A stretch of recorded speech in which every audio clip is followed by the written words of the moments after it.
All right. First up, we're kicking off the show with Shark Barbara Corcoran.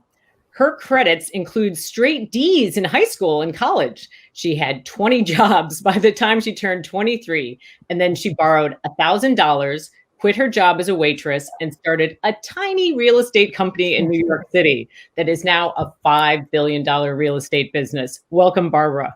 Hey, my pleasure to be here. I love Gary. I'll do anything for him. Barbara, it's great to see you. It's always great to see you. Happy holidays and pending New Year. We don't have a lot of time, so I'm going to get right into it because I know a lot of people were excited that you're going to be on the show. So thanks for kicking us off. In your opinion, which consumer behavior shift will be key to driving growth in 2021? Am I allowed to pick more than one? Because I think there's probably 4 or 5 out there. Okay. Yes, you are. Number one, the customer's in charge. I think if we didn't understand that before, we certainly understand it now.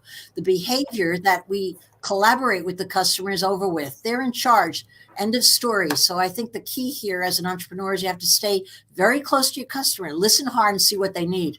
And I think the first thing they need is they want safety. And that ain't going to go away either. And when I say safety, I think you have to put safety first.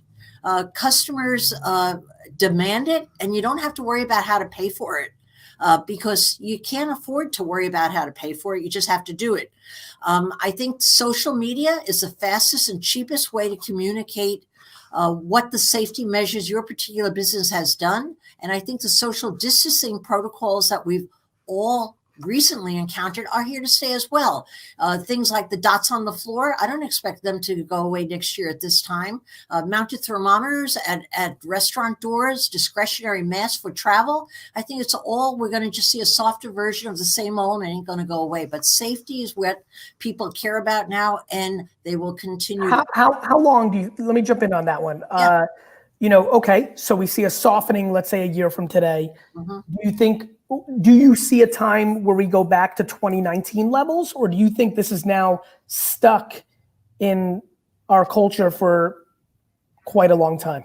It's part of our culture. It's not going to go away. Would you travel in an airplane, whether you're traveling business class or coach, and not wear a mask? I wouldn't. Never again. I mean, I kind of wanted to do that when people were coughing next to me, but I thought it was socially rude. Nope, I'm going on the airplane with the mask forevermore. I don't want to catch what's going around. No, nothing's going to go away totally. We'll have a residual that will become part of our culture. Definitely. Understood. Keep going.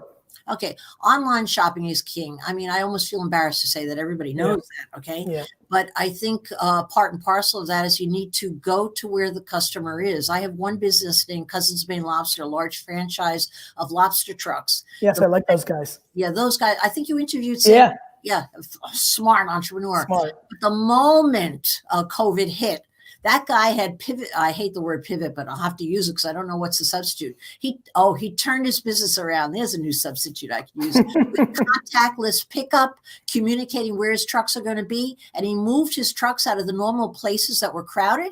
And he utilized every single large shopping mall parking lot, gave people numbers. They waited in line, picked up. They went home with their dinner out. And his increase in sales went through the roof within a month and a half. Pretty sharp, but he understood he needed to go to where the customer was comfortable being. I also have a business that's my most successful business named Kofi. And what it is a wearable sweatshirt. And what they did is they had $150 million in sales in big box stores that were sent back to them when COVID hit because the big box stores they were merchandising to had closed. What were they going to do? They increased their sales online, turned up a website that they hadn't taken seriously as before, and they turned $150 million in sales into $250 million in sales. They went to where the customer wanted to be. That's exactly what they did. And then also, again, obvious, so I hesitate to say it, social media is the name of the game. I mean, I don't invest in a single business in this season on Shark Tank unless I felt that the entrepreneur was almost a borderline genius on social media, because I know we're going to have to rely on the social media platforms forevermore because we have spoiled our customers with us and they want it. In social media, I think key traits or key entrepreneurs key employees that all of us need as entrepreneurs are now the producers, the storytellers, the videographers.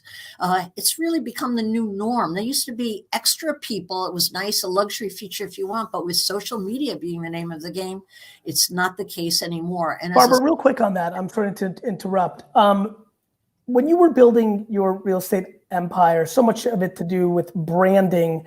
Was direct mail a very strong pillar for you in the prime of your growth?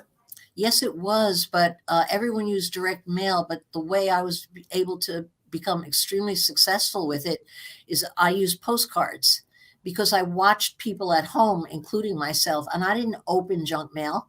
But Right. a postcard I was forced to read. That's what we used. Yes.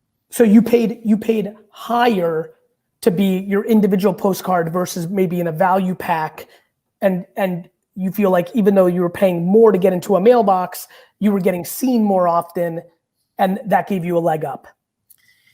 It gave me a leg up, but honestly, I never considered value packs because I'm too selfish. I want my own stage wherever I am, and I got it on a postcard.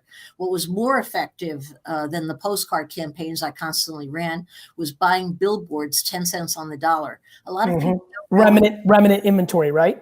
Inventory. Yeah, I did the same thing for Wine Library over New York, and that put my brand front line and center. Billboards were the king. And then also what a lot of people didn't know then that I took full advantage of is I bought remnant space in the New York Times and the Wall Street Journal, previously saved for retailers. But when I checked into their rules, retail was not the rule. It was just ShopRite and everybody was using it. And I started putting full page advertising for all my properties that looked at $1 billion when I really had 10 cents on the dollar on that as well. It's funny. I really think your career and knowing it, being an East Coast guy, you know, a lot of people think about me with social media, but I got my chops in direct mail, print, outdoor, radio, because I was advertising as like a kid for my dad's store. And I think the reason social was so natural to me was all the things I learned between distribution, underprice. You just basically talked about underpriced attention.